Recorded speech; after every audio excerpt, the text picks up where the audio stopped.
تفضل. ما هو موقفكم من الخليفة الأموي يزيد وما فعله في كربلاء؟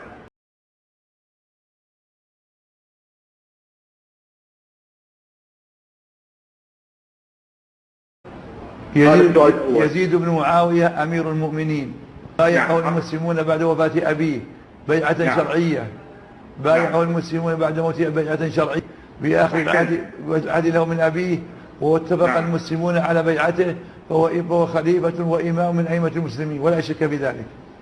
أحسن.